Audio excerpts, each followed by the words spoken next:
Bonjour les enfants, ça va? J'espère que vous allez bien. Aujourd'hui, on va voir la leçon suivante. Tracer un carré ou un rectangle à l'aide d'un gabarit. C'est la leçon 85. On va commencer par calcul mental. 7 plus 6. Vous mettez 7 dans la tête et vous ajoutez 6 et vous ajoutez 6. 5 plus 3, vous mettez 5 dans la tête et vous ajoutez 3. 6 plus 4, vous mettez 6 dans la tête et vous ajoutez 4. Bien ici, découvrons, prenons la page 98. Bien,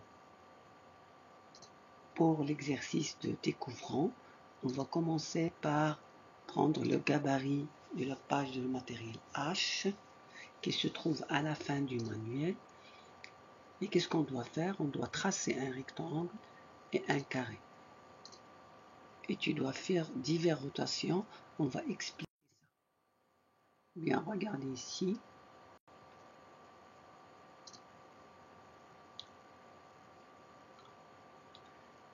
Regardez ici pour tracer.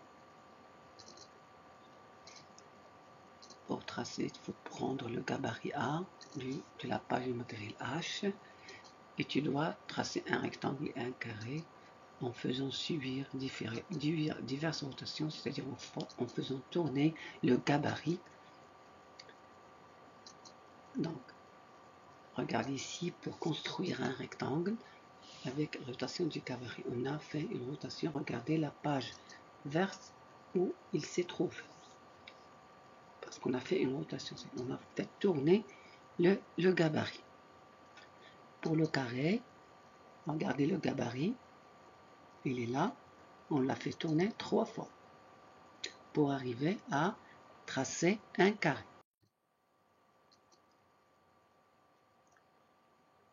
Donc le travail va se faire ici pour tracer un rectangle et un carré. Le travail va se faire dans cette page. Bien, à l'aide du gabarit A. Bien. Maintenant, pour l'autre exercice, tu prends le gabarit B aussi dans la page matériel H et tu dois tracer un rectangle et un carré avec un gabarit bien sûr déchiré. Donc tu dois ici tracer un carré et un rectangle avec un gabarit déchiré.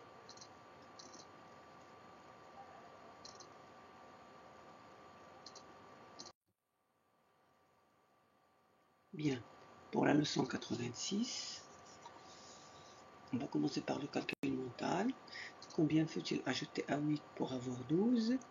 Et combien faut-il ajouter à 11 pour avoir 15? Et combien faut-il ajouter à 7 pour avoir 13? Donc je reprends. Pour combien faut-il ajouter à 8 pour avoir 12? Donc on a 8, 9, 10, 11, 12. On va ajouter 4. On peut compter ça avec nos doigts. Bien, ici, c'est la façon de construire un rectangle. Regardez, on a besoin pour matériel d'une règle, d'une équerre et d'un crayon. Bien sûr, ici on vous demande de tracer un rectangle de 5 cm et de 9 cm de côté. Bien sûr, on doit tracer premièrement le côté le plus grand qui mesure 9 cm et puis on prend l'équerre pour tracer l'angle droit et aussi tracer le côté qui mesure 5 cm.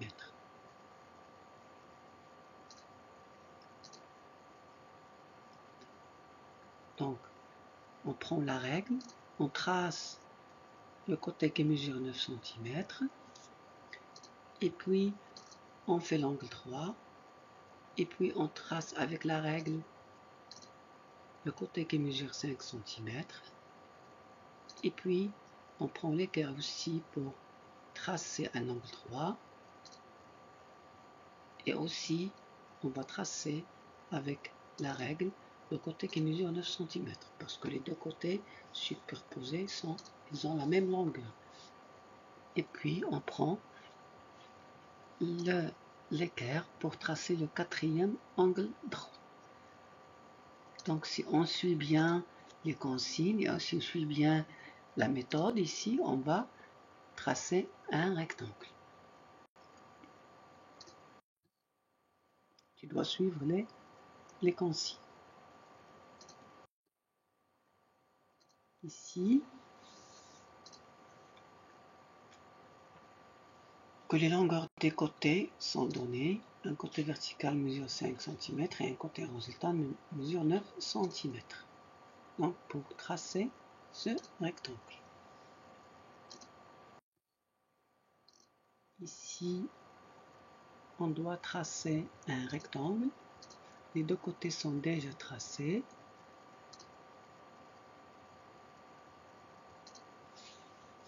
Tu traces ici deux carrés de 3 cm. Toujours ici, pour tracer un rectangle, on a deux côtés qui sont déjà tracés. Alors qu'est-ce qu'il nous reste ici? Il nous reste à utiliser tout simplement l'équerre et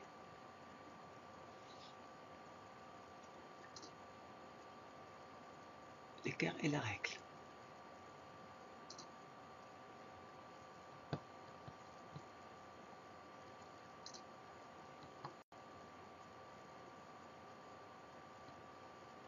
Bonne chance les enfants.